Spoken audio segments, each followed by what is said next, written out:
All right, hey everybody, welcome to Minivan Theology. Woo woo.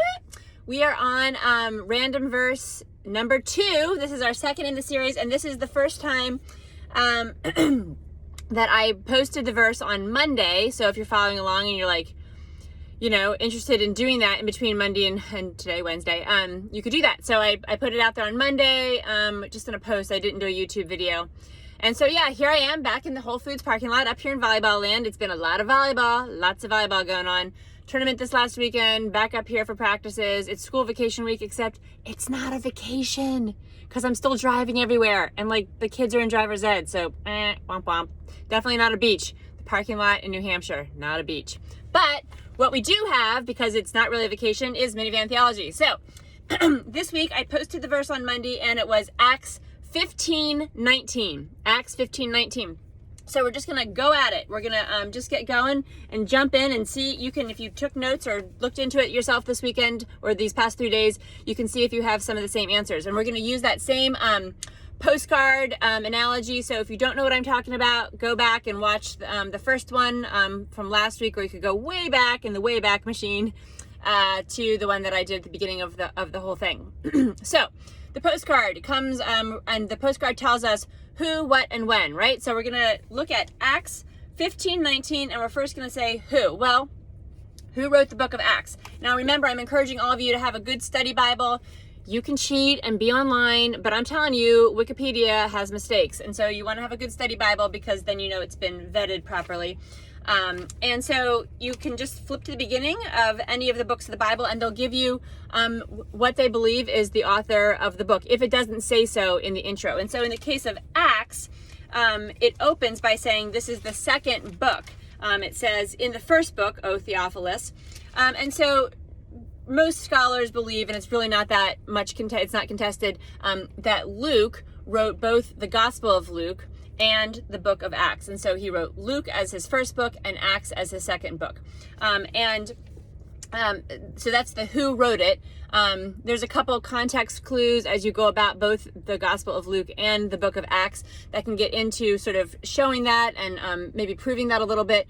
But it's pretty much agreed upon. Who did he write it to? Well, the Gospel of Luke and the book of Acts were written to the early church and, everybody else that was going to come along like us, here we are, to get the history of both what happened during the time of Jesus's ministry on earth. So that's the Gospel of Luke, the birth and ministry of Jesus.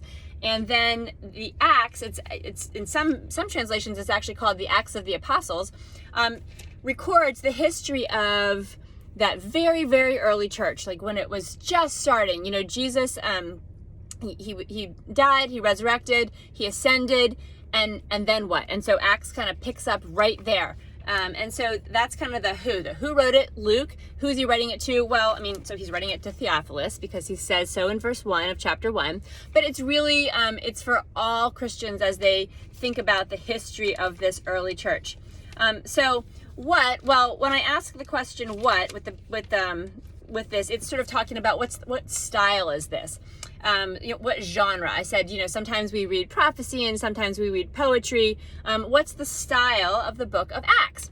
Now, I just told you it's history. So I'm just sometimes you can just use common sense. And common sense says this is a book that records the history of the early church. So you could answer history and that'd be cool. If you want to get fancy and if you have a study Bible, it probably is going to get a little fancy on you. I just need to read what the ESV study Bible says. They say the genre is, it could not be more overwrought. It says, the book of Acts is a small anthology of individual literary genres. It's history. It's a combination of a letter and history. The list includes hero story, adventure story, travel story, conversion story, and miracle story. Dramas are also figured prominently. Okay, also, it's history. So sometimes these study Bibles, they overcomplicate things. I'm just going to say it. And if you're thinking, well, actually what this sounds like is the history of the early church, bingo, you win. Let's not overthink it. But I don't know if that appeals to you, an anthology of literary genres, then go for it. That's awesome. So that's what the book of Acts is. We still haven't even gotten to our verse yet, have we? But you got to do some of this early stuff. Who, what, when. Remember, every postcard has a stamp, what's it called? A postmark on it. So again, you can get really into the weeds on dating of the books of the Bible. And for some books, that's important. At sometimes it's important to date them because it really sort of helps you understand where they fall in actual history. But we know that Luke and Acts were written, in the very early parts of the church. It would have been in the 60s AD. The temple was destroyed in 70 AD, so we probably would have heard about it if that had happened, and we don't. So it makes sense that it's somewhere in the 60s. This is not something to lose like even 1 second of sleep about. 60s, 61, 62, 64, 65, doesn't matter. It's fine. This is not, if you want to go on and be like the great person who figures out the dates of the Bible and spend like years and years and get lots of doctorates, you totally can do that. There's a whole world out there for you. But for minivan theology, we're just going to say 60s. That's when it is. That's the when. Okay. Let's get up to where we're going to look at that postcard and be like, I want to visit. I want to go there. We're going to drive up to the rim of the Grand Canyon and we're going to get to our where and our why. And for the first time tonight, we're going to read our verse. So it's Acts 16. I'm definitely going to need to keep these on. It's Acts 15:19. Here it goes from the ESV. Therefore, my judgment is that we should not trouble those of the Gentiles who turn to God. That's right. Our verse just ends with a comma. It's just a fragment. And so I hope that you went ahead and read the rest of that sentence. Who turn to God, but should write to them to abstain from the things polluted by idols and from sexual immorality and from what has been strangled and from blood. Okay, that's still, even if you include the next verse, like, what in the world is going on? That's because this is a random verse. So see, the only concession I'm giving to not being randomized is Old Testament, New Testament, Old Testament, New Testament. So today we're in the New Testament. But that just picked up in the middle, right? Definitely in the middle. It starts with the word therefore, which what does that mean? We talked about this in one of the refrigerator magnet verses. It means you need to go back and check out the context before it to figure out what the therefore is there for. That's a little nod to John Evans. Okay. So if you have your study Bible, we're looking right now at we're driving up to the rim of the canyon, we're looking around. Where does our verse fall in the book of Acts? Where does it fall? Well, it's in chapter 15. And if you've got your study Bible, you're going to have the same subtitle that I do, which says the Jerusalem Council. Okay, so you know that this chapter that our verse is in has something to do with something called the Jerusalem Council. You also can tell by just the virtue of looking at the chapter 15 and seeing how long Acts is, it's approximately in the middle of the book of Acts. So here's something interesting that you can learn by reading any of the footnotes or the intro to the book. The first sort of 12 chapters of the book of Acts primarily deal with Peter. And they deal with sort of the beginning of the early church. There's the famous Acts 2 you may have heard about if you grew up in church land, where the tongues of fire came down and, everybody spoke in different languages. You get Stephen. He's the stoning of Stephen. He gets martyred. You also meet a guy named Saul, and he likes to go around and kill Christians. But in the early part of Acts, Saul is converted. He encounters Jesus on the road to Damascus. And in the second half of the book of Acts, we follow Paul, which is just the Greek name for Saul. And so the first half of Acts has to do primarily with Peter and what he does, and then the second half has to do a little bit more with Paul and what he does. And if you've read the whole book, you'll see that there's an interesting shift in the writer, who we believe to be Luke, going from third person, they did this, they did that, to second person, we did this, we did that. So people believe that Luke was journeying with Paul for a lot of the things that happened in the second part of Acts. So we find ourselves here at sort of the center of the book of Acts in chapter 15, the Jerusalem Council. Well, what's going on? Well, I'm not going to tell you anything that you can't figure out from the footnotes or from the context. But you see that a lot of the apostles come together. You've got Paul, you've got Peter, you've got James. They're all there. And they're talking about this constant theme, this constant tension that comes up in a lot of the epistles, a lot of Paul's letters, having to do with the Jewish people who become Christians. They spent their entire life waiting for the Messiah, and then here's Jesus. He is the Messiah, but what do they do with the way they've lived all these years? They've followed the law so carefully, all these ritual laws having to do with their food and how they think about sacrifices. What are they supposed to do? Well, Paul has some really strong feelings about, that you're not going to be saved by following the law anymore, because Jesus comes to fulfill the law. But even still, there's a little bit of tension because when the Gentiles, which that's us. So if you're watching this and you weren't raised in a Jewish family, although I know that I've got some people watching who were, but for the most part, you probably weren't, we're the Gentiles. It's everybody else. If you weren't raised in a Jewish family, everybody else is a Gentile. That's us. It's the rest of us. When they became Christians in the early church, when they became followers of Jesus, they weren't raised on the entire law of the Old Testament. They weren't raised with all of the laws about sacrifices and what's clean and what's unclean. That's just not how they were raised. And what happens in 15 is they think, well, we're in these sort of, big cities now where the Jews and the Gentiles are together. And basically what this comes down to is it's a church potluck. And so, when there's a church potluck, everybody brings a dish. And what happens when the Gentiles bring foods that are offensive to the Jewish people, even though they've become followers of Jesus? Some habits die hard, and some of them wanted to continue keeping the clean and unclean laws. There's no reason that they had to stop doing that. They weren't required to, but they also didn't have to stop.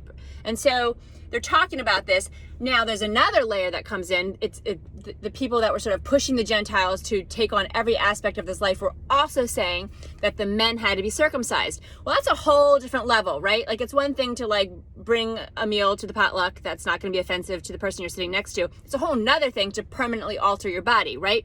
And so they're having this discussion at the Jerusalem Council, and it's a big deal because it's going to impact everything that happens in the rest of the early church. How are the Jews and the Gentiles going to both leave behind their old ways and become this new church that, the early church was called the Way? How are they going to become the Way and follow Jesus? And so the disciples are talking about this, and they don't necessarily agree. They'd have different things happen. Peter had a vision about there's all the foods, none of them are clean or unclean. It doesn't matter, you can eat, or none of them are unclean, they're all clean. And at the same time, there's James, the brother of Jesus, who it was very sensitive to what the Jews were, their lifestyle, and what might be offensive to them. And so they're having this debate in chapter 15. And so our verse is at the end of them sort of talking about, you can see in the early verses, in sort of verses 6 through 11, they're talking about all the different what makes them clean, what's the distinction, and the Holy Spirit saying, by placing the yoke on the neck of the disciples that neither your fathers nor we have been able to bear. That's verse 10, and that's referring to circumcision, just saying that didn't save anybody in the first place. And so James comes after listening to all of this. He's always sort of portrayed as the thoughtful disciple, and he begins speaking in verse 14. And he goes down and he quotes, you can tell that it's a quote. You can see that it looks like a little bit like poetry in the middle. See how there's indentation? That should be a clue that he's quoting. And if you look at your footnotes or your cross references, and I'll come back to this, you'll see that, yep, he's quoting from the Old Testament. He quotes from the Old Testament, and then we get to our verse. Therefore, after this quote, my judgment is that we should not trouble the Gentiles, so forth and so on. And what he says is, yeah, let's have them not bring offensive food to the church potluck. Let's have them sort of, abstain from things like bringing food that has been polluted by idols or have the blood still in them. It's like, don't bring the wine and cigarettes to the church potluck. Maybe you drink wine, I do, but it's not right for the church potluck, probably, depending on your church. But he does say, but circumcision, no, that's a step too far, and we won't put that yoke on them. And so they sort of come to this position where they make some concessions, and yet they don't do anything that's onerous for these new Christians, and they agree on it. And so that is what is decided in chapter 15. It's a big deal. So now, and the reason it's a big deal is we got to lace up those shoes and go down into the canyon. Okay, so now we're going to hike down into the canyon. And we're going to look at our how. How does this verse that starts with a therefore and ends with a comma, how does this fit into the big story of the Bible, which is that God is the main character making a way for us to come back into relationship with him? Well, that's what this entire verse is about. It's so cool that we got this on our second random verse, because if you go to the cross-reference in the margins, the ones that I always say are like the elf-size font, the teeny tiny guys in here. If you look at what James quotes in verses 16 and 17, after this I will return and I will rebuild the tent of David that has fallen. I will rebuild its ruins and I will restore it, that the remnant of mankind may seek the Lord, and all the Gentiles who are called by my name, says the Lord who makes all things known from old. All the Gentiles, again, that's us, all the Gentiles. If you look at the cross references here, you'll see that it actually references a lot of Old Testament passages, but the main one that he's quoting is from Amos 9. Now, you know I love this. You know I do, because as soon as a New Testament person is quoting an Old Testament, then you've got it. There it is. That's the big story. Because from the very beginning, the whole Old Testament, it is about the Israelites. It is about God's chosen people, and they were the Israelites. But he was always making a way for everybody to be included in this big story as early as the Old Testament. And so when you go back to Amos 9, you see, here it is. It wasn't the word Gentile, it was the word nations. The word behind it is the word that we get ethnicity from, or ethnos is the Greek word. But he says that they may possess the remnant and all the nations who are called by my name, declares the Lord who does this. All the way back in Amos in the Old Testament, God's already saying, someday I'm opening up this message and I'm pulling everybody into my story. It's not going to just be a story for the Israelites. It's going to be a story for all nations, for all peoples. And you come all the way up here, and it's happening. It's actually happening. The Gentiles, who are definitely not Jewish, they're not going to go get circumcised. They're going to bring some good food to the potluck. That's polite. But, you know, they're definitely not Jewish. They weren't raised that way. They're coming in and they're becoming Christians. And in fact, the ministry of Paul, it's going to go all throughout the region, and it's going to be to Gentiles. It's going to be to Jews and to Gentiles. And that's bringing them in. And that's what the early church is going to all be about. But it's the story of God that's been from the very beginning all the way to the end. And I love that James is quoting from that, because it just shows you that it's not something they just made up there in Jerusalem at, the Jerusalem Council. They weren't like, well, I got an idea, let's include the Gentiles. No, it's God's idea to bring all of us into this story and to make a way for us to be back in relationship with him. So this is just sort of like, a gold star verse as random verses go that we get here in Acts 15. All right. So that was a lot. I'm trying to keep this a little bit shorter so that Instagram won't kick me off and cut me short. But that was our second random verse. And I hope that was, I hope that if you did this on your own, that some of your answers matched up. I am like struggling a little bit with my video. I'm going to show you my, look at my phone was resting on those sneakers. So that was like really great. All right. That's all tonight from Volleyball Land. And I will see you next Monday. I'll post the verse and we'll talk through it next Wednesday. Thanks. Bye.